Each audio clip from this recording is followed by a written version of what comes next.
Bismillahirrahmanirrahim. Assalamualaikum warahmatullahi wabarakatuh. Alhamdulillahirabbil alamin wa bihi nasta'inu ala umuri dunya waddin. Wa sallallahu ala nabiyyina Muhammadin wa ala alihi wa sahbihi ajma'in. Amma ba'd. Yang kami hormati Kepala Desa Karangduwur hafizahullah taala. Yang kami hormati pula Kepala UPT Kecamatan Petanahan, juga para kepala sekolah SD dan MI se-Kecamatan Petanahan. Yang kami hormati juga Kepala Lembaga SDIT Imam Syafi'i dan segenap panitia pengajian umum ini, dan juga para hadirin dan hadirat sekalian yang semoga senantiasa dirahmati oleh Allah Subhanahu wa taala. Kita panjatkan puja dan puji syukur kehadirat Allah Tabaraka wa Ta'ala pada kesempatan siang yang sejuk panas? Panas. Ya. Semoga tidak ngantuk nanti. Pada kesempatan siang yang berbahagia kali ini, kita kembali diberi kekuatan, kesehatan, hidayah serta taufik dari Allah Jalla wa Ala, sehingga kita bisa menghadiri pengajian umum di Masjid Al-Mansur di desa Karangduwur, Kecamatan Kalimanah, Kabupaten Kecamatan Petanahan, Kabupaten Kebumen. Semoga Allah Subhanahu wa taala berkenan untuk melimpahkan kepada kita semuanya ilmu yang bermanfaat sehingga bisa kita amalkan sebagai bekal untuk menghadap kepada Allah Jalla wa Ala. Amin ya rabbal alamin.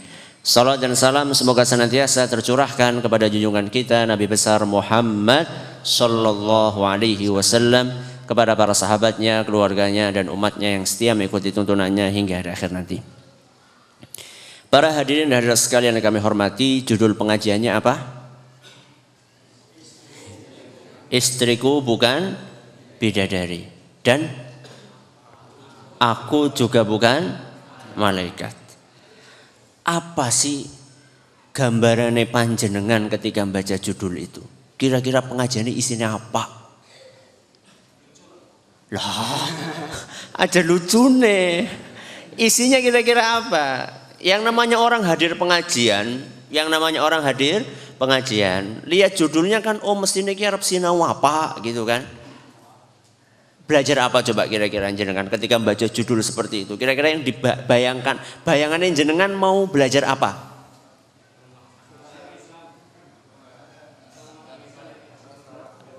Masalah keluarga, tentang apa?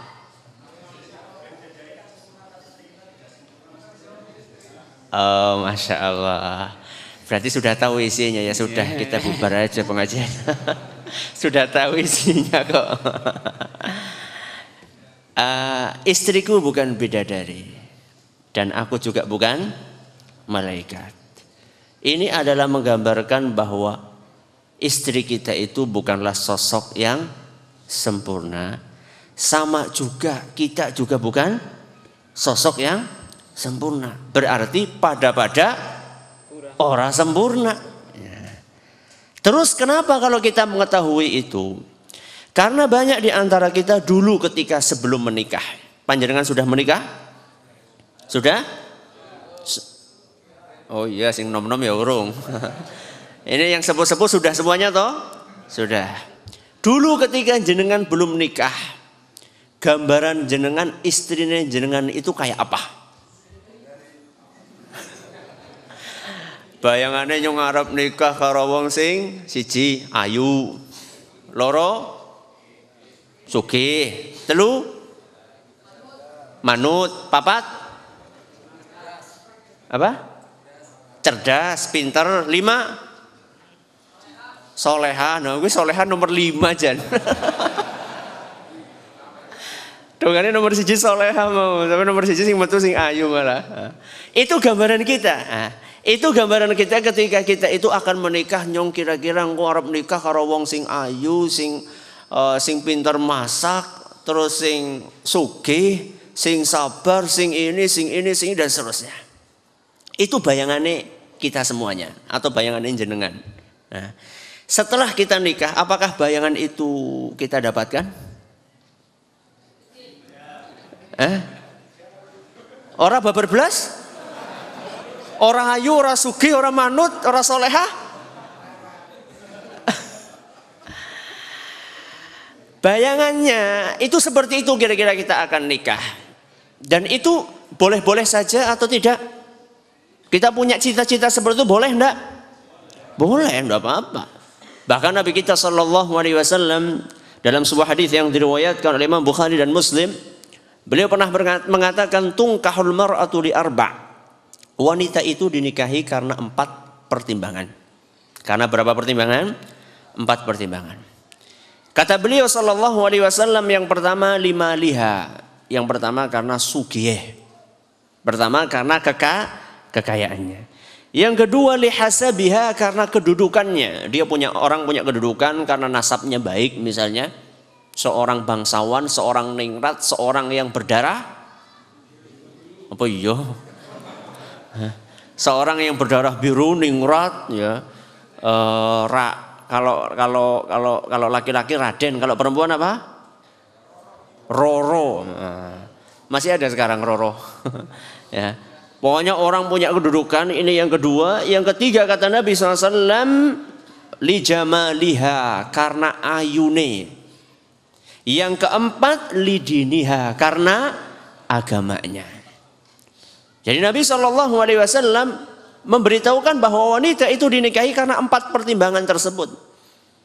Kata Imam Al-Qurtubi, hadis Nabi SAW ini menunjukkan bahwa realita kenyataan di masyarakat itu kalau orang nikah yang dilihat adalah 4 hal tersebut.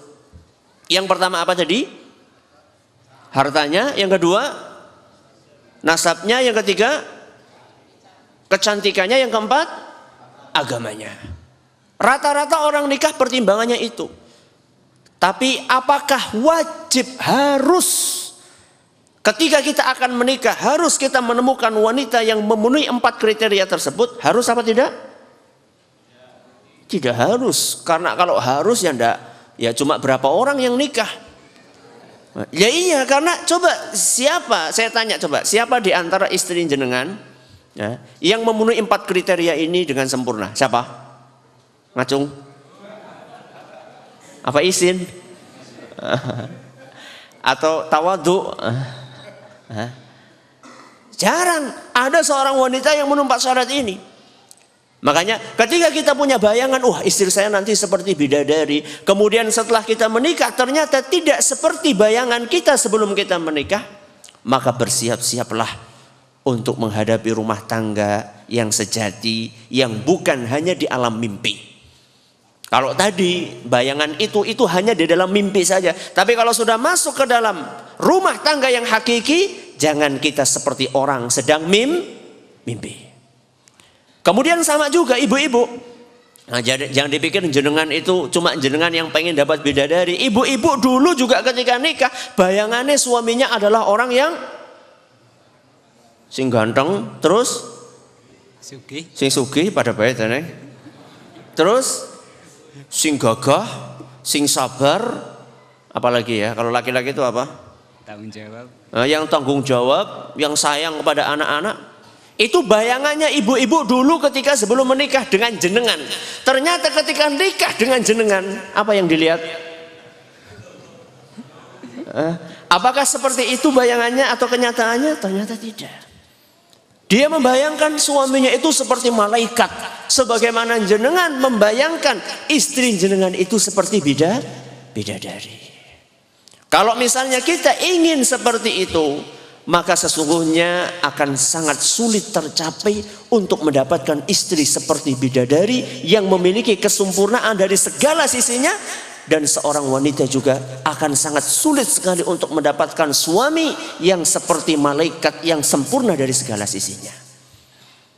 Nah, sekarang sudah terlanjur, kita sudah menikah seperti ini. Apa solusinya? Solusinya apa? Nikah lagi? Dipentungin nanti saya sama ibu-ibu nanti. Solusinya apa? Solusinya adalah bagaimana caranya supaya rumah tangga yang tidak sesuai dengan harapan kita dahulu, bagaimana supaya rumah tangga ini tetap harmonis. Bagaimana caranya supaya rumah tangga kita harmonis? Saya akan bawakan beberapa poin penting. Ya, kita akan bawakan beberapa poin penting supaya rumah tangga kita menjadi rumah tangga yang guyub, yang rukun, yang adem, yang tentrem. Karena kenyataannya banyak orang-orang berumah tangga itu Masya Allah, ketika menikah di dalam di dinding-dinding rumah ditulis rumahku, surgaku. Terus ditulis selamat menempuh hidup baru. Di sana selamat menempuh hidup bahagia. Hidup baru nganti tua sih hidup baru udah dicopot-copot. Nah, ditulis rumahku surgaku. Tapi apakah ketika ditulis seperti itu kemudian akan tercapai cita-cita yang diharapkan? Belum tentu. Banyak orang yang justru merasakan rumah tangganya itu bukan sebagai surga tapi sebagai neraka. Karena saben dina isine kurpadu tok. Antara suami dengan istri, sing siji nggawa ciri, sing siji nggawa mutu. Arep nyambel bareng sih ora apa-apa. Masalahnya cirine ngombalangaken, mutune ngombalangaken. Nah, akhirnya terjadi perang dunia keempat dong. Terjadi perang dunia keempat dalam rumah tangga itu setiap hari rame antara suami dengan istri. Nauzubillah min dzalik. Karena permasalahan-permasalahan yang kadang-kadang remeh, ya. Mungkin karena hanya gara-gara istrinya bikin sambel, tapi sambelnya apa? Kepedesan, sambelnya pedes lah. Nah. Atau misalnya suami membelikan apa buat istrinya terus tidak cocok dengan apa yang diinginkan sama istrinya, akhirnya terjadi pertengkaran tersebut. Bagaimana caranya supaya rumah tangga yang kita bangun ini menjadi rumah tangga yang harmonis, yang nyaman, yang ayem, yang tentrem, yang guyub, yang rukun? Yang pertama yang harus diperhatikan adalah kenalilah hak dan kewajiban. Kenalilah nomor hak dan kewajiban. Istri punya hak, suami juga punya hak. Istri punya kewajiban dan suami juga punya kewajiban. Dan Allah Subhanahu wa taala menjelaskan dalam Al-Qur'an surat Al-Baqarah ayat 228, kata Allah Subhanahu wa taala, "Walahunna mithlu alladhi 'alaihinna bil ma'ruf." Kata Allah Subhanahu wa taala, dan para wanita mempunyai hak yang seimbang dengan kewajibannya atau kewajiban wanita tersebut. Jadi wanita punya hak, dia juga punya kewajiban. Suami punya hak, dia juga punya kewajiban. Kita mulai dengan kewajibannya suami dulu, apa kewajibannya istri dulu? Suami dulu ya, suami dulu. Kewajibannya jenengan apa? Memberi nafkah. Nafkah apa? Batin dan lahir, lahir dan batin. Ya. Memberi nafkah lahir dan batin. Nafkah lahir contohnya duit. Ya memang betul. Duit, sandang, pangan, apa? Papan. Ya. Itu kewajiban. Karena ada sebagian orang laki-laki sekarang justru istrinya yang disuruh bekerja. Kalau di Purbalingga nggak tahu kalau di Kebumen. Di Purbalingga itu banyak sekali PT. Banyak sekali PT, rata-rata yang kerja di PT itu siapa? Ibu-ibunya. Jadi istrinya yang suruh bekerja, puluhan ribu di Purbalingga. Ya, wanita bekerja, suaminya apa? Dolanan darah kok. Nak ngomong sih kepenak. Nah, istrinya enak. Ini istrinya bekerja, saben dina suaminya nak orang layangan dolanan darah, nak orang dolanan darah dir-diran. Wis tua sih dir-diran. Nah, ini kewajiban ya. Kewajibannya adalah memberi nafkah. Ketika kewajiban itu dibalik menjadi istri yang disuruh untuk mencari nafkah, akhirnya yang terjadi adalah kekurang harmonisan. Yang ada yang lebih berkuasa di rumah adalah siapa? Istrinya. Sehingga terlepas kata-kata pak nak macam-macam kotak Logat loh. Istri bisa menceraikan siapa? Suami. Itu kan aneh bin ajaib ya. Loh bisa-bisanya yang namanya hak cerai itu ada di tangan siapa? Ada di tangannya suami. Kok ini tahu-tahu istri akan menceraikan siapa? Suaminya. Ini kan luar biasa. Na'udzubillahi min dzalik. Karena apa? Karena dibalik. Islam sudah menjelaskan bahwa kewajiban mencari nafkah ada di tangan siapa? Suami. Kecuali dalam beberapa kondisi. Misalnya suaminya lagi sakit parah misalnya. Sampai naudzubillah kena stroke sehingga tidak bisa beraktivitas. Dalam kondisi seperti itu maka ya mau tidak mau istri juga akan mencari nafkah. Tapi sekarang suaminya masih sehat, segar, bugar, ya, masih kuat. Ya tadi buktinya si dolanan darah, mbok jenenge si kuat ya. Kemudian saben dina kur mancing bae. Ya. Itu pun setelah dapat orang dipangan bareng, dipangan dewek. Ya. Ini kewajiban ya. Jadi kewajiban ini harus ditunaikan kalau ingin rumah tangganya harmonis. Bukan hanya kewajiban lahir saja, tapi juga kewajiban batin. Apa kewajiban batin? Apa? Jeneng amleng. Apa? Menghibur. Menghibur dilus-lus gitu. Apa kewajiban batin? Apa tadi saya dengar di sini? Mendidik. Pendidikan dulu, aja masalah kasur di sini. Pendidikan dulu. Jadi kita sebagai kepala rumah tangga kita punya kewajiban untuk mendidik istri kita. Makanya Nabi Shallallahu Alaihi Wasallam bersabda, ala in wa inna kullakum ra'in wa kullukum mas'ulun an ra'iyatih. Ketahuilah bahwasanya kalian adalah pemimpin dan masing-masing akan dimintai pertanggungjawaban di sisi Allah tentang apa yang dia pimpinnya. Warrajulu ra'in ala ahli baitihi wa huwa mas'ulun an ra'iyatihi. Yang namanya suami itu adalah pemimpin buat keluarganya dan dia akan ditanya di sisi Allah Subhanahu wa taala tentang kewajiban tersebut. Istri jenengan sudah sholat? Sampun apa dereng? Sampun. Sedaya? Sedaya?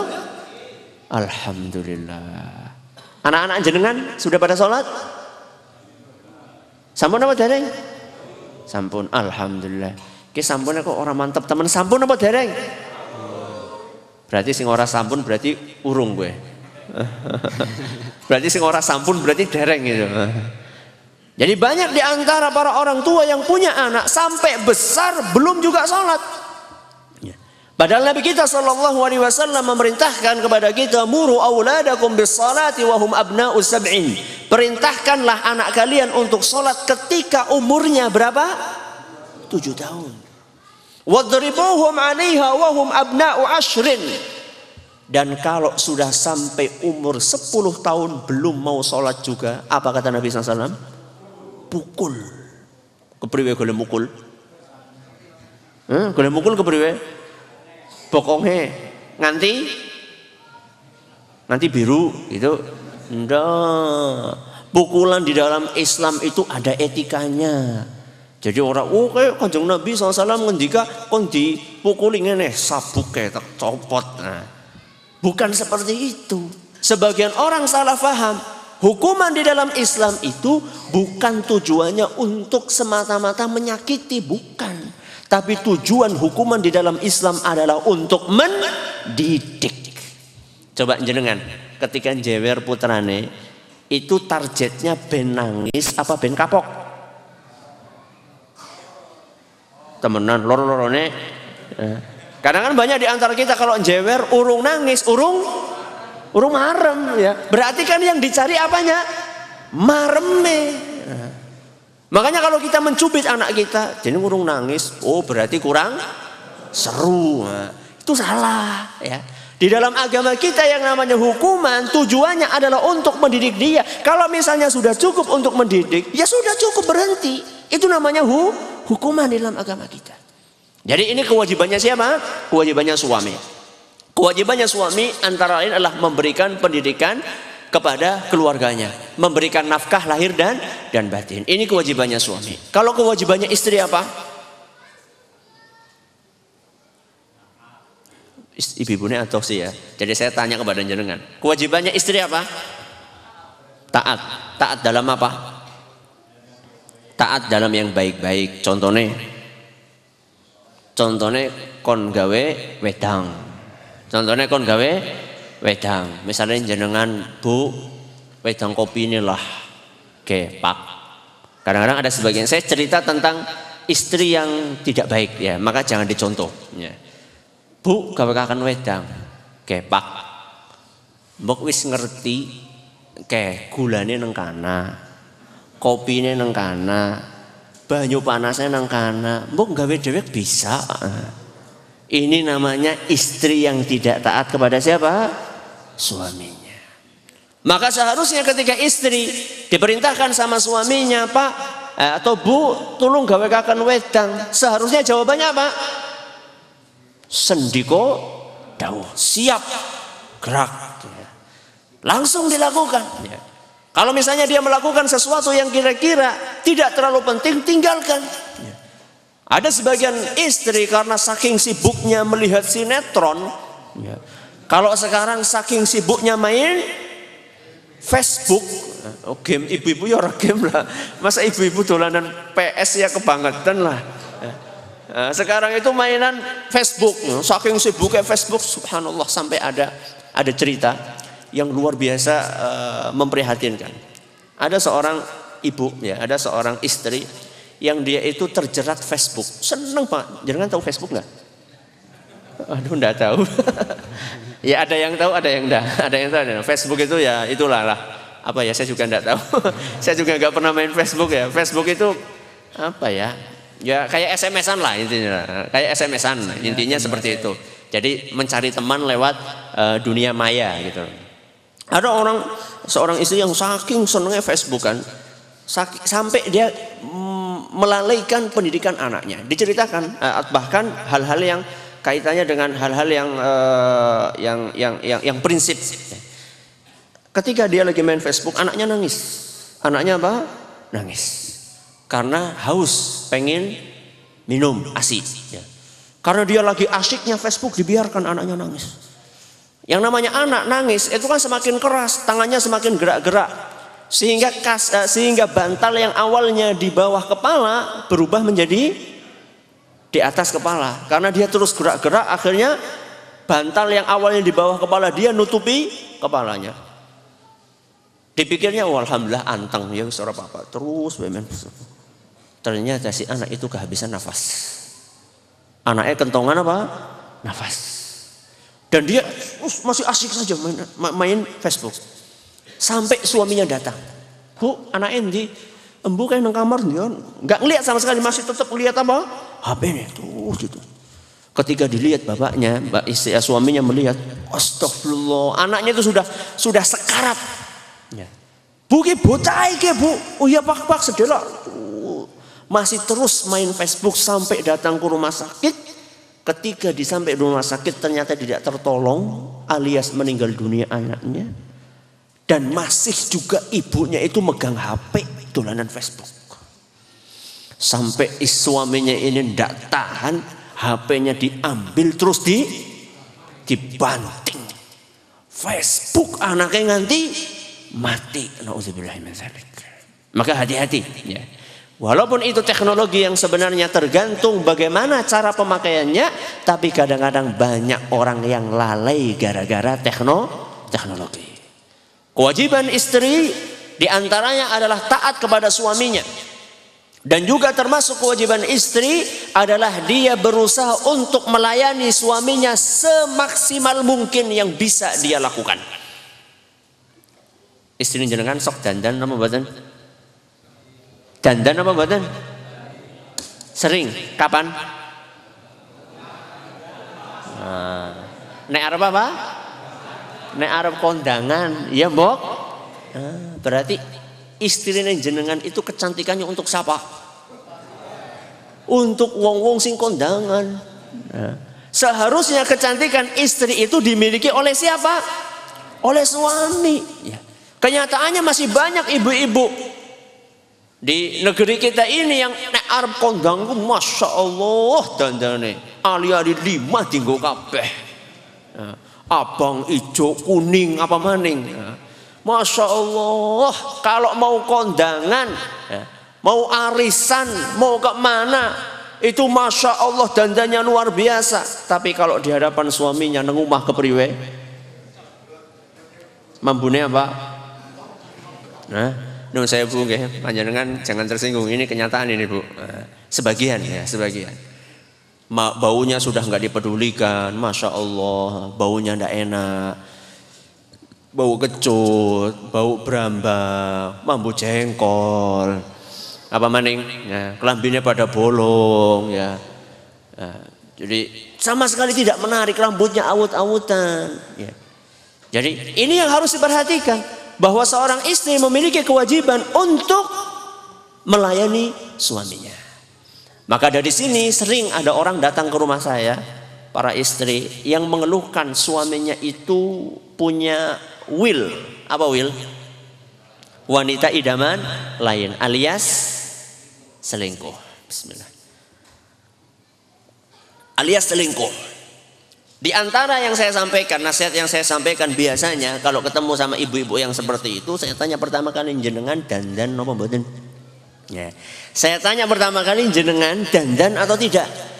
Karena kadang-kadang suami juga sulit posisinya. Dia bekerja di luar, yang namanya bekerja di luar itu banyak godaannya apa enggak? Banyak nombotan? Pengalaman ya. Banyak godaannya di luar. Yang namanya wanita, Masya Allah, na'udzubillahi min dzalik, di luar itu Masya Allah, singkur nganggo klambi sing urung pada dadi wis pada tinggoni. Nggih nombotan? Ana sing nganggo klambi kentongan bahan, ya. Akhirnya baju-baju belum jadi sudah dipakai. Ya, ketika dia ngelihat di luar, melihat wanita-wanita yang begitu luar biasa dandanannya, yang begitu luar biasa polesannya, kecantikannya, begitu pulang sampai rumah, dia ingin menyalurkan syahwatnya, ketemu karo bojone, bagaimana? Ya seperti yang tadi saya sampaikan tadi, ambune kecut, babar belas ora dandan, akhirnya syahwat yang tadi sudah memuncak kemudian hilang berantakan. Akhirnya si suami na'udzubillahi min dzalik mencari alternatif lain di luar rumah. Maka kita harus mengoreksi, bukan hanya suami saja, termasuk istrinya. Ya. Dan bukan hanya istri saya, termasuk suaminya.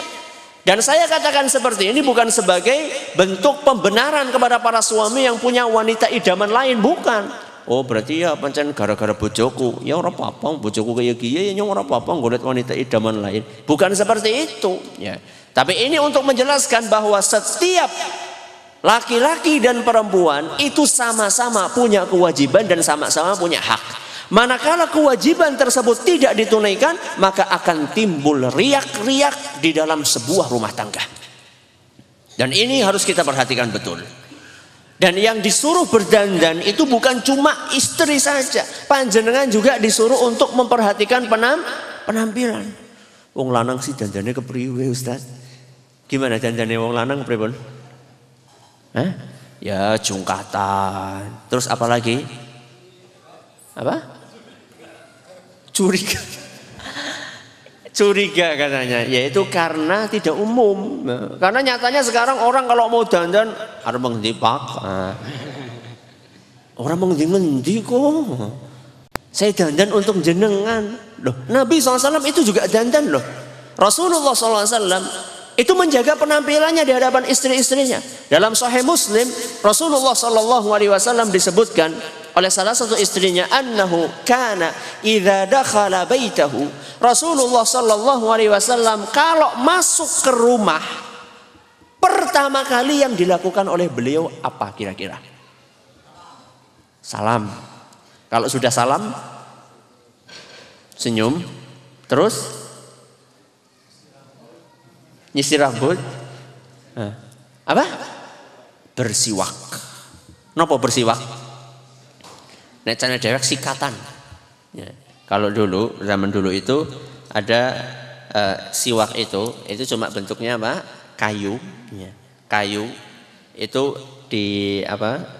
dikletek, dikletek kulitnya, kemudian digigit-gigit sampai bentuk kayak apa? Kayak sikat, kemudian digunakan untuk gosok gigi. Nabi SAW pertama kali masuk rumah, beliau siwakan. Supaya apa? Supaya ababe enak.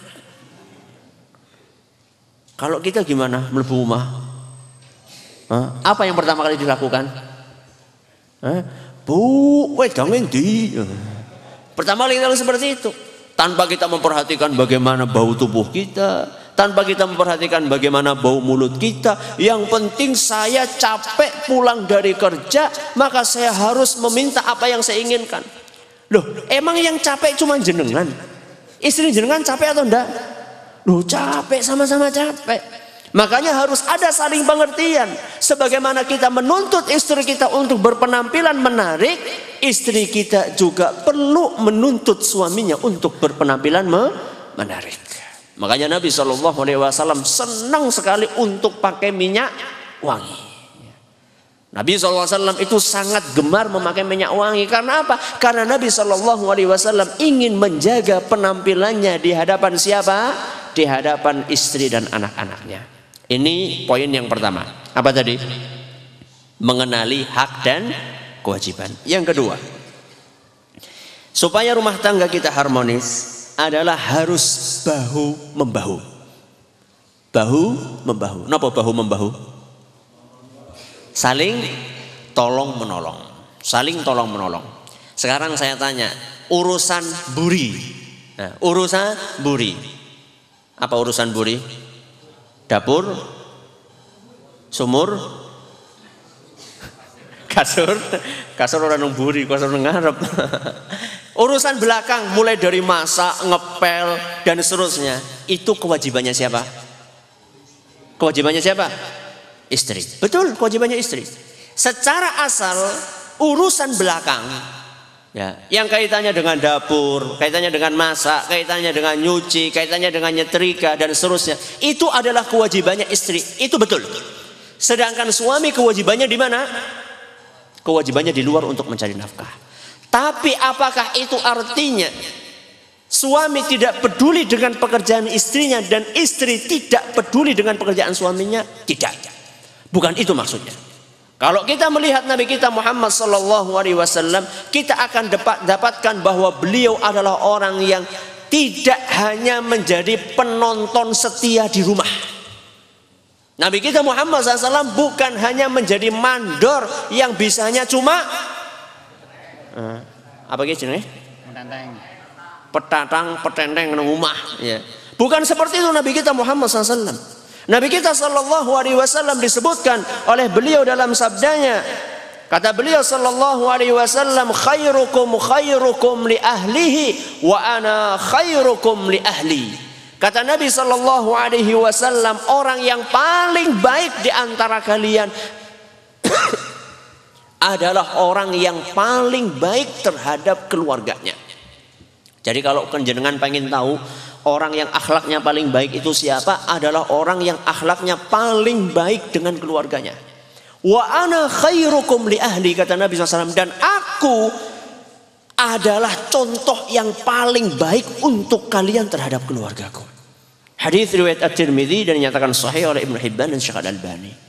Jadi hadis ini menggambarkan kepada kita bahwa Nabi kita SAW adalah merupakan orang yang paling baik terhadap keluarganya.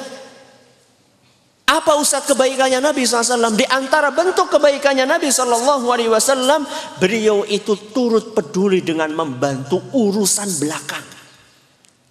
Diceritakan ketika salah seorang tabi'in bertanya kepada Aisyah radhiyallahu anha, wahai Aisyah, apa yang dikerjakan oleh Rasul SAW di rumah? Kata Aisyah radhiyallahu anha, yakhsifu na'lahu wa yakhitu thawbahu wa yarfa'u dalwahu. Nabi SAW kalau di rumah, beliau itu biasa ngesol sandalnya sendiri. Ini yang pertama. Wa yakhitu thawbahu, dan jahit bajunya sendiri. Yang ketiga kata Aisyah, wa yarfa'u dalwahu, dan ngangsu sendiri. Hadis riwayat Ibnu Hibban. Panjenengan ngangsu napa mboten?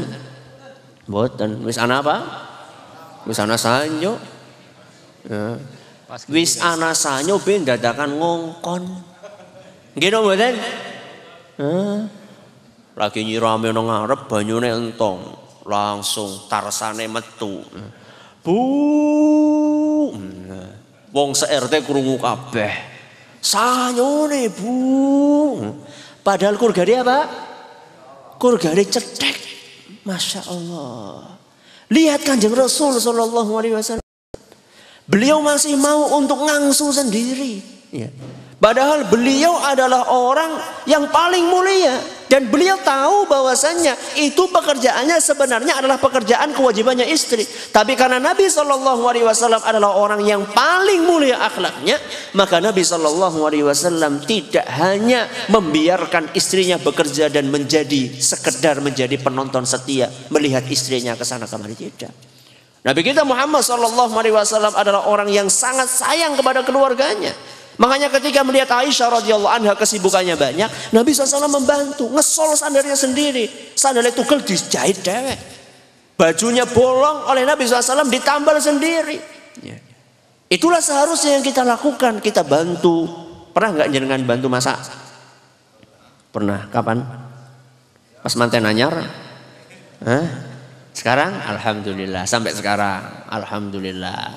Pernah nggak jenengan bantu gosok? Nyetrika pernah nggak? Pernah? Kapan? Pas lagi lahiran? Ya iya, pas lagi lahiran sih orang bisa ngapa-ngapa ya jelas. Ketika lagi sehat, perlu kita suatu saat, Bu. Apa yang bisa dibantu? Oh akeh pakai jiro, aduh Bu, itu kayak gue maksudnya. Jadi apa yang bisa saya bantu, Bu? Misalnya, oh ini Pak, tolong. Ya bajunya sudah dicuci, tinggal dia apa? Tinggal dijemur, tolong dibantu. Enak rumah tangga yang seperti itu. Ya. Kalau misalnya ini kita praktekkan saling bahu-membahu antara suami dengan istri, maka dengan izin Allah Subhanahu wa taala rumah tangga tersebut akan harmonis. Tidak saling egois. Loh, pegawaianmu ya pegawaianmu, pegawaianku ya pegawaianku. Wong lanang ku wis sibuk. Wis kesel ngode nang jabak, masa dadakan kon bantu maning. Oh coba lihat jenengan sama Kanjeng Rasul SAW sibuk mana? Sibuk siapa? Rasulullah SAW. Rasulullah SAW itu istrinya berapa? Istrinya 9. Jenengan istrinya berapa? 1. Bayangkan. Ini kita buat perbandingan. Rasulullah SAW istrinya 9. Panjenengan istrinya berapa? Bukan panjenengan. Kita. Saya dan jenengan. Nanti dikira saya istrinya berapa gitu ya. Saya dan jenengan. Nah, kita semua istrinya berapa? 1. 4. Oh 1. Maaf 1. Istri kita lebih sedikit daripada istrinya Nabi SAW. Tapi Nabi masih sempat untuk membantu. Bukan hanya itu. Pekerjaan Nabi SAW. Apa pekerjaan Nabi SAW? Kalau ibarat sekarang itu Nabi itu kedudukannya mirip-mirip kayak presiden. Membawahi rakyat satu Madinah ditambah Mekah dan kaum muslimin dimanapun mereka berada. Jadi yang dipikirkan oleh Nabi SAW itu bukan hanya rumah tangganya sendiri saja. Tapi Nabi SAW memikirkan umat. Bukan hanya masalah perekonomian umat. Tapi beliau juga memikirkan masalah dakwahnya umat. Nabi SAW memikirkan bagaimana jihadnya umat. Nabi memikirkan bagaimana ibadah umatnya. Jadi Nabi SAW orang yang super sibuk, tapi beliau masih menyempatkan waktunya untuk membantu siapa? Istrinya. Untuk apa? Untuk keharmonisan sebuah rumah tangga. Maka bagus-bagus saja suatu saat jangan ya Bu, dina kieu ya, prei ya. Prei apa nih Pak? Wis rosah masak, nyungsing masak. Nah, enggak apa-apa. Saya pernah praktek seperti itu. Sepisan. Pernah saya praktek seperti itu sama kakak ipar saya Ustaz Zaid. Saat itu saya sama Ustaz Zaid saya liburkan. Nah, kami liburkan istri kami berdua. Ya, oke sekarang kamu berdua libur. Siki sing masak, yang masak cuma yang masak, yang nyuci, yang jemur saya sama kakak saya. Sudah sekarang libur semuanya. Masya Allah ternyata nembe masak ketok. Nembe masak ketok rampung jam 09.00. Padahal dari pagi nang dapur uplek. Padahal ya cuma apa? Gawe sambel, goreng tempe, jangan bening, goreng kerupuk, cuma itu saja. Itu Masya Allah, rasanya awaknya pegel-pegel. Itu padahal baru apa? Baru masak saat itu. Ya Allah, jebule jan enggane istri kita itu setiap hari itu kesel banget ya. Itu baru masak, belum apanya? Belum mencucinya, belum nyetrikane, belum ngepene, belum ngelipetine, belum ganti popoke, belum ngepelnya, belum nyucinya, belum nyapunya. Subhanallah. Jadi wajar kalau misalnya kita pulang malam-malam, istri kita sudah apa? Capek. Sudah KO. Sudah nggak berdaya. Kenapa? Karena saking capeknya. Makanya di sini perlu adanya saling bahu-membahu, saling pengertian. Istri juga pengertian kepada panjenengan, panjenengan juga pengertian kepada siapa? Kepada istri. Ini kiat yang kedua. Saling apa tadi? Bahu-membahu. Kemudian kiat yang ketiga, supaya rumah tangga kita harmonis, adalah saling mengingatkan. Saling apa? Mengingatkan. Panjenengan pernah salah nggak sama istri? Pernah. Istri pernah salah sama panjenengan enggak? Pernah. Enggak ada rumah tangga yang sempurna. Enggak ada rumah tangga yang sempurna. Tidak ada rumah tangga yang tanpa problematika. Pasti yang namanya rumah tangga itu ada masalah. Nah, di sini bagaimana caranya supaya masalah yang kecil itu tidak kemudian semakin besar. Awalnya percikan api menjadi kebakaran besar. Awalnya cuma bocor sedikit di sebuah kapal, kemudian mengakibatkan karena dibiarkan kapal itu menjadi karam tenggelam. Apakah seperti itu? Jawabannya tidak. Ketika kita melihat ada kesalahan dalam diri istri kita, maka kita perlu menegur. Sebagaimana istri ketika melihat kekurangan dalam diri suaminya, dia perlu menegur. Dan itu dicontohkan oleh Nabi kita sallallahu alaihi wasallam. Kata beliau sallallahu alaihi wasallam, rahimallahu rajulan qama minal lail. Semoga Allah menyayangi seorang suami yang mau bangun malam. Fasalla, kemudian dia salat, wa aiqadha imra'atahu, dan dia mau membangunkan siapa? Istrinya. Kata Nabi SAW, Allah akan sayang kepada suami yang suami tersebut mau bangun malam, setelah bangun malam dia salat, lalu dia bangunkan istrinya. Fa in abad, kalau istrinya tidak mau, apa kata Nabi SAW? Siram. Kangen di gue ulangannya. Nah, Ustaznya insya Allah orang mulang kayak gue lah. Apa kata Nabi Sallallahu Alaihi Wasallam?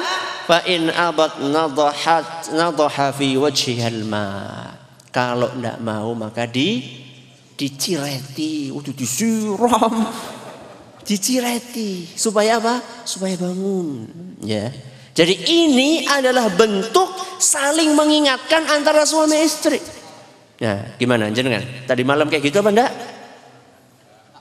Nah, kayak gitu enggak tadi malam? Oh, pada kerainan Ustaz.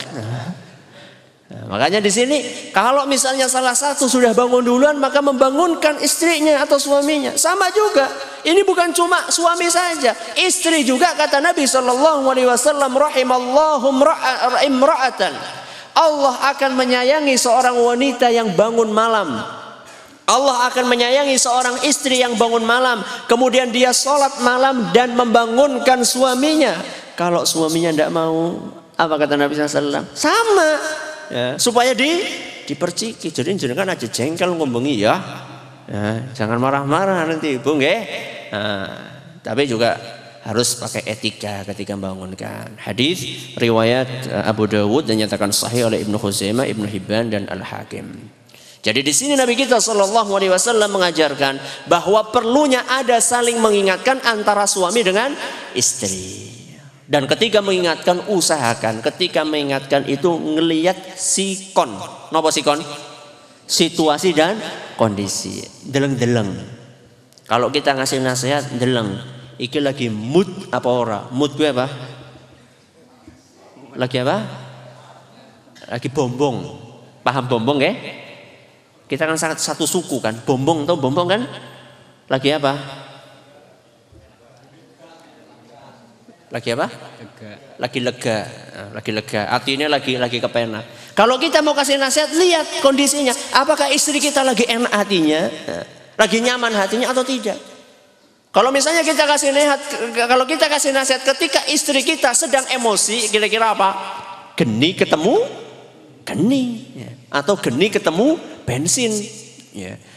Makanya kita harus memperhatikan ketika kita akan menyampaikan nasihat kepada istri kita. Sama juga istri ketika akan menyampaikan nasihat kepada suaminya, dilihat apakah satu kondisi psikologis suami atau istri itu sudah siap.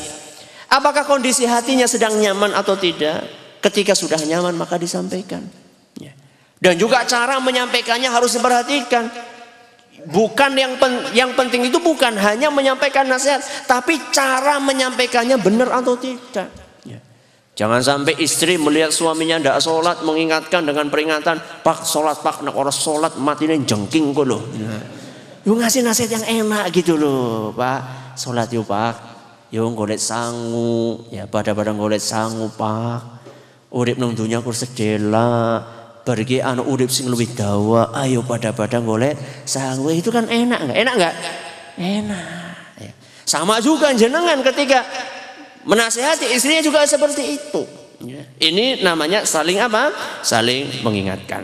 Yang keempat, yang perlu diperhatikan adalah jangan cuma melihat kekurangan. Jangan cuma melihat kekurangan. Istri jenengan punya kekurangan? Napa kekurangannya? Ya akeh gue apa? Hah? Apa kekurangannya istri jenengan? Orayu, satu. Terus dua. Cerewet. Gue tak wong wadon kabeh kayaknya. Yang ketiga. Itu tok kekurangan istri jenengan? Masya Allah. Yang ketiga? Merengut baik. Ya orang merengut baik lah, ya kadang-kadang mesem lah, sering merengute ya. Terus yang keempat, aduh aja sing gue lah, liane. Yang keempat apalagi? Kurang pinter masak misalnya. Kalau kita punya istri itu jangan cuma menonjolkan kekurangan, sama juga. Kalau misalnya jenengan cuma menonjolkan kekurangan, istri jenengan juga akan menonjolkan kekurangan yang jenengan. Ya. Jenengan kekurangannya apa? Kurang duit alias kere. Terus kurang apa lagi? Gagah. Kurang ganteng. Kurang apa lagi? Nah, kurang sayang mungkin sama anak-anak, kurang sabar, sama. Jadi kalau masalah kekurangan semuanya punya kekurangan. Makanya Nabi kita sallallahu alaihi wasallam memesankan dalam sebuah hadis yang diriwayatkan oleh Imam Muslim, la yafraq mu'minun mu'minah. Janganlah seorang suami itu, janganlah seorang mukmin itu membenci 100% istrinya yang mukminah. Jangan. Kenapa kata Nabi sallallahu alaihi wasallam, in kariha minha khuluqan radiya minha akhar. Karena seandainya dia tidak suka salah satu sifat di dalam diri istrinya, pasti ada sifat lain yang dia sukai. Jadi Nabi SAW di sini mengajarkan jangan cuma melihat kekurangan, dilihat kelebihannya. Mungkin istri jenengan kurang ayu misalnya, tapi alhamdulillah dia punya kelebihan, pinter masak. Mungkin istri jenengan itu kekurangannya ora pinter masak, tapi dia punya kelebihan apa? Ayu, kewalikannya. Mungkin istri jenengan itu kurang sabar kepada anak-anak, tapi dia punya kelebihan. Apa kelebihannya? Kurang sabar tapi subur. Apa maksudnya subur? Lemu. Anaknya akeh. Itu kelebihan apa kekurangan? Kelebihan, itu bukan kekurangan. Kata Nabi SAW, tazawwajul walud dan wadud. Nikahilah wanita yang penyayang dan yang subur. Jadi Nabi SAW memerintahkan kita untuk mencari istri yang bisa gawe anak sing akeh, bisa melahirkan yang banyak. Nabi kita memerintahkan seperti itu, berarti itu suatu hal yang positif. Kenapa? Fa inni mukatsirun bikumul umama yaumal qiyamah. Kata Nabi SAW, karena aku bangga kalau nanti pada hari kiamat umatku itu banyak. Jadi Kanjeng Rasul bangga kalau kita umatnya banyak. Tapi pakai aturan. Orang saben tahun lahir.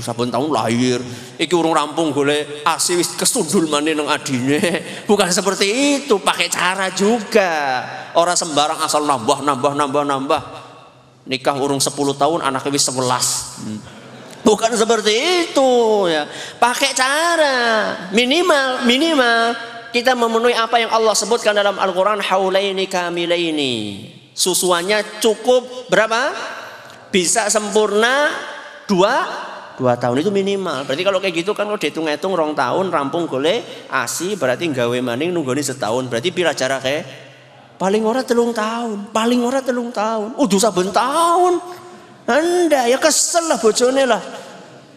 Bojone maksudnya istrinya kesel, jenengan ya enak saja ya. Capek istri melahirkan itu capek loh. Capek enggak? Apa tahu ngelahirkan? Ya nyawang, kita ngelihat bagaimana pengorbanan istri kita, penderitaannya sangat capek, sakit mereka itu ketika melahirkan. Jadi kembali kepada masalah kekurangan. Mungkin kekurangan kita, istri kita kurang sabar, tapi masya Allah dia alhamdulillah subur. Sama juga istri. Ketika melihat Anda punya kekurangan, misalnya aduh jan bojoku jeneng kere temen kawit biyen nganti seprene ora suki-suki. Itu kekurangannya, lihat kelebihannya. Walaupun suamiku miskin, tapi suamiku adalah seorang laki-laki yang punya tanggung jawab. Ya. Itu kelebihan atau bukan? Kelebihan. Sehingga bisa membanding-bandingkan. Oh, masya Allah suamiku kok orangnya kurus, kecil, ireng. Nah, tapi alhamdulillah dia itu orangnya sangat setia. Nah, walaupun dia itu penampilannya kurang menarik, tapi hatinya itu bersih, hatinya itu bagaikan mutiara. Ya, itu kan seperti itu. Jadi masing-masing melihat apa? Kelebihannya. Jangan cuma menonjolkan kekurangannya. Gak sengaja melihat. Kemudian, aduh, yang namanya laki-laki, ya sama saja laki-laki wanita. Kalau melihat sesuatu yang membangkitkan syahwatnya, sesuatu yang cantik, laki-laki melihat wanita cantik atau wanita melihat laki-laki yang ganteng, itu akan terbangkitkan apanya? Syahwatnya. Manusiawi enggak? Manusiawi. Ketika kita mendapatkan seperti itu, kata Nabi SAW, falyati ahlahu, cepat-cepat datangi istrinya. Berarti ini orang kantor cepat-cepat bali Ustaz. Ya direm sedela. Kenapa kata Nabi SAW, fa inna ma'aha mithlul ladzi ma'aha. Karena sesungguhnya yang ada di dalam diri wanita cantik itu pada baik karo sing ngone jenengan, istri jenengan pada baik. Ya, hadis riwayat Tirmidzi dinyatakan sahih oleh Syekh Al-Albani. Jadi kata Nabi SAW, sesungguhnya wanita itu sama saja. Ya. Jadi masalah kecantikan, masalah apa dan seterusnya itu hanyalah sesuatu yang sifatnya nisbi, ya. Sesuatu yang tidak abadi. Ya. Makanya Nabi SAW mengajarkan kepada kita jangan cuma melihat kekurangan saja. Ini adalah yang keempat. Dan termasuk dalam poin yang keempat ini juga, atau bisa kita kaitkan dengan poin yang keempat ini juga adalah Nabi SAW mengizinkan adanya dusta di antara suami dan istri. Dusta hukumnya apa? Ngelombo hukumnya nopo? Haram. Kecuali 3. Salah satunya dusta antara suami dengan istri. Maksudnya kepada Ustaz, ajana sing bubar nek urung rampung. Ya, ngomong salah. Ya. Apa maksudnya dusta antara suami istri? Dusta yang maksudnya untuk menjaga keharmonisan. Udu dusta pak oleh pira dina kiye jon bu kurang 30.000 ke 30.000 nang sak esi pira jero ora apa-apa Ustaz dusta antara suami istri tuku maksudnya. Nah, itu bukan menjaga keharmonisan, itu namanya dusta yang merusak keharmonisan. Yang menjaga keharmonisan contohnya apa? Misalnya panjenengan istri jenengan bikin masakan. Nah, masakan menurut jenengan itu masakannya orang enak. Ya. Maka ketika istri jenengan tanya, Pak keprepak jangane, jan masya Allah bu, jan masya Allah. Masya Allah apa? Masya Allah bu, jan masya Allah. Jadi jangan masak kok kayak apa, jangan kayak gitu. Ya, enggak apa-apa jenengan saya itu dusta untuk menjaga keharmonisan. Jan Bu, masya Allah masakannya enak banget. Ki jan tanggane dibagi-bagi kabeh Bu.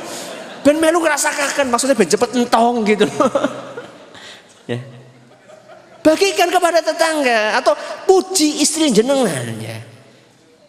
Istri itu kalau dipuji seneng apa enggak? Istri kalau dipuji seneng apa enggak? Seneng. Jenengan bedilem seneng, Bo? Seneng. Ya.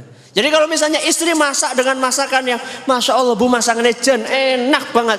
Orang nana masakan kayak gini restoran Bu. Ya orang nana lah wong restoran masakannya enak-enak. Jadi puji istri ya, kasih pujian kepada istri. Walaupun mungkin di situ ada sedikit unsur dusta. Itu dusta yang diperbolehkan untuk menjaga keharmonisan. Itu sama juga, suami juga tidak apa-apa berdusta, istri juga tidak apa-apa berdusta kepada suaminya untuk menjaga keharmonisan. Contohnya jenengan pengen memberikan kejutan kepada istri jenengan. Nggak ngomong-ngomong jenengan beli jarit, ya, beli jarit. Menurut jenengan jaritnya apik banget. Tapi menurut bojone, jarit kok abang hijau kuning kayak bendera. Ya. Jenengan tanya gimana Bu, jaritnya apik? Masya Allah Pak, dan apik banget. Tak enggo saben dina Pak jaritnya. Tak enggo masak, tak enggo ngombai, tak enggo turu, tak enggo apa? Ben apa? Coba ganti. Ben cepet bodol. Jenengan pahamnya, oh jan bojoku jan marem banget tetukakan jarit nganti dinggo mengendi-ngendi, Masya Allah. Ya, itu bohong untuk menjaga apa tadi? Keharmonisan. Yang seperti ini boleh di dalam agama kita. Ada berapa yang kita bahas tadi untuk menjaga keharmonisan rumah tangga? Yang pertama apa tadi? Dah urung bubar wis kelalen si kepriwe. Yang pertama apa tadi? Mengetahui hak dan kewajiban. Yang kedua nopo? Saling bahu membahu. Yang ketiga? Saling mengingatkan. Yang keempat, jangan cuma melihat kekurangan saja. Semoga yang sedikit ini bermanfaat buat kita semua. Monggo kalau ada yang mau bertanya silahkan. Ya, demikian kajian yang disampaikan oleh Ustaz Abdul Husain Habibullah. Untuk sesi berikutnya, untuk sesi tanya jawab, barangkali ada yang mau bertanya lewat kertas silahkan atau langsung kami persilahkan. Monggo. Suatu keluarga disuruh ku anfusakum wa ahlikum nar. Suami nggak pernah ke majelis taklim, istri sering. Bagaimana kalau istri diajak oleh suami untuk ke kasur, istri menolak. Alasannya, kamu nggak mau ke majelis taklim, ya saya juga nggak mau melayani kamu. Boleh nggak ini? Boleh nggak? Nggak boleh. Hal seperti ini nggak boleh. Karena Nabi SAW mewanti-wanti, ya, karena Nabi SAW mewanti-wanti bagi seorang wanita yang diminta oleh suaminya untuk melayani di kasur dan dia mampu untuk melayani, kemudian wanita tersebut menolak, kata Nabi SAW, batat tal'anuhal malaikah, akan dilaknat oleh malaikat wanita tersebut semalam suntuk. Maka ancamannya sangat berat. Berarti suami kita dibiarkan nggak menghadiri majelis taklim? Oh tidak, tetap dinasehati. Tetap dinasehati, tapi caranya dengan cara yang baik seperti yang tadi saya sampaikan. Ya. Jadi yang penting itu bukan hanya nasihatnya, tapi yang penting juga adalah bagaimana cara menyampaikan nasihat tersebut. Bagaimana mengatasi suami yang kurang ibadahnya, tidak mau berjamaah? Ada nggak? Ada. Hadir nggak di sini? Bagaimana menyikapi seperti itu? Menyikapinya seperti yang saya katakan tadi. Jadi tetap disampaikan kepada suami dengan cara-cara yang baik. Tidak mesti harus pakai lisan jenengan. Bisa jadi pakai lisan orang lain. Bisa jadi pakai buku. Bisa jadi pakai televisi, ceramah agama. Bisa jadi pakai radio. Bisa jadi pakai majalah. Jadi segala cara usahakan dilakukan sama jenengan. Bisa jadi pakai orang, lisannya orang lain yang dihormati oleh suami. Intinya adalah tetap menyampaikan nasihat dengan cara-cara yang dibenarkan oleh agama semaksimal mungkin. Itu intinya. Mau menanyakan bagaimana kalau sedang menghadapi suami yang sedang nusyuz. Nusyuz itu ya selingkuh lah, ya kira-kira selingkuh. Karena tadi yang disebutkan hanya istri saja yang nusyuz. Padahal sekarang banyak para suami yang cuek dengan keadaan istri. Tolong bagaimana cara menghadapinya. Loh justru tadi yang saya sampaikan malah suami kok. Justru yang tadi saya singgung masalah selingkuh kan tadi siapa tadi? Suami bukan istri. Tadi saya jelaskan ya. Untuk menyikapinya ya sama antara suami istri menyikapinya adalah dengan tetap menyampaikan nasihat dan juga sambil introspeksi diri. Ya. Sambil introspeksi diri. Kenapa kok suami saya seperti ini? Kenapa kok istri saya seperti ini? Jadi sambil kita menasehati pasangan kita, kita juga melihat ke diri kita, kita melihat ke dalam kita. Apa kesalahan yang saya lakukan sehingga suami saya atau istri saya melakukan seperti itu? Ya. Itu sama saja tadi seperti apa yang saya sampaikan di muka. Aku pernah dengar keterangan bahwa penghuni neraka kebanyakan kaum wanita. Wanita yang bagaimana? Betul. Kata Nabi SAW, uritun nara fa'idha aktsaru ahlihan nisa. Saya pernah melihat neraka, kata Nabi SAW, ternyata kebanyakan penghuninya adalah siapa? Adalah kaum wanita. Kemudian Nabi SAW menjelaskan kenapa yakfurna, karena para wanita tersebut kufur. Para sahabat pun bertanya, ya Rasulullah, apa maksudnya kufur? Apakah maksudnya mereka kafir terhadap Allah Subhanahu wa taala? Kata Nabi SAW, yakfurnal ashira wa yakfurnal ihsan. Banyak di antara wanita itu kufur dengan kebaikan suaminya. Kufur dengan kebaikan suaminya seperti yang saya sebutkan tadi, hadis riwayat Bukhari dan Muslim. Itu yang menyebabkan wanita banyak masuk ke dalam neraka. Afan Ustadz, pertanyaannya agak menyimpang dari tema. Bagaimana hukum gambar makhluk hidup atau penceramah di Roja TV? Saya pernah mendengar bahwa gambar makhluk hidup tidak diperbolehkan karena malaikat rahmat tidak akan masuk ke dalam rumah yang ada gambar makhluk hidupnya. Sedangkan untuk memperdalam agama setiap hari saya nonton Insan TV atau Roja TV. Ya, jangan nonton.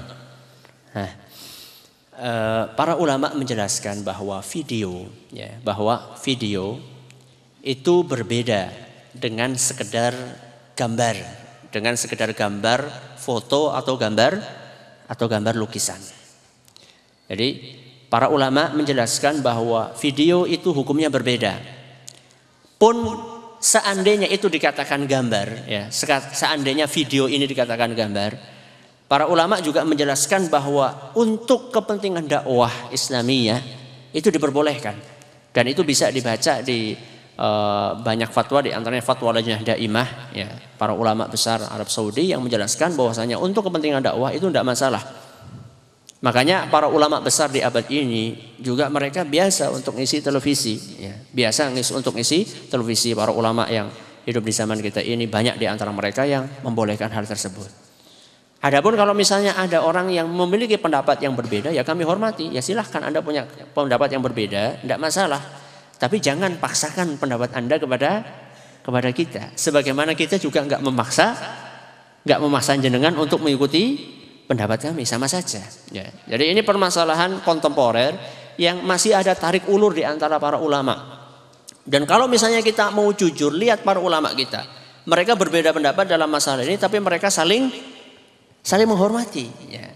Jadi nggak seperti banyak di antara kita yang berbeda dalam masalah ini atau dalam masalah lainnya kemudian saling menjelek-jelekkan dan seterusnya.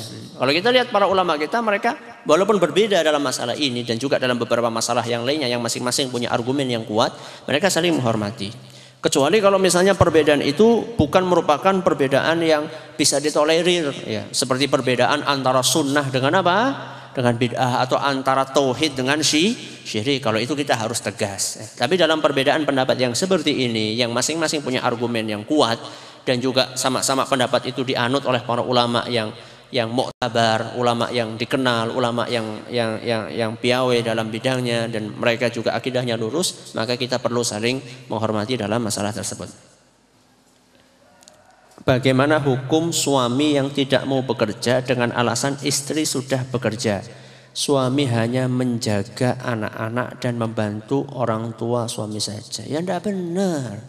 Tadi saya sudah sampaikan, kewajiban bekerja itu adalah di tangannya siapa? Suami, kecuali dalam kondisi tertentu. Nah sekarang saya tanya, ini suaminya ini sehat apa enggak? Bukan hanya sehat Ustaz, malah sehat walafiat. Bukan cuma saya sehat banget ini Ustaz, kok enggak kerja? Enggak benar ya. Jadi kalau memang suaminya mampu ikut bekerja, jadi jangan cuma mengandalkan istrinya. Maka Islam itu ketika membagi seperti itu sudah dipertimbangkan sekian banyak dan itulah wahyu dari Allah Subhanahu wa taala. Maka dari sini kita perlu memperhatikan itu semuanya dan saya kira cukup sampai di sini Ustaz. Ya. Terima kasih atas perhatiannya, mohon maaf atas segala kekurangannya. Kata sangat kelenta-kelentunipun atur kula nyuwun kungi pangapunten. Wassalamualaikum warahmatullahi wabarakatuh. Assalamualaikum.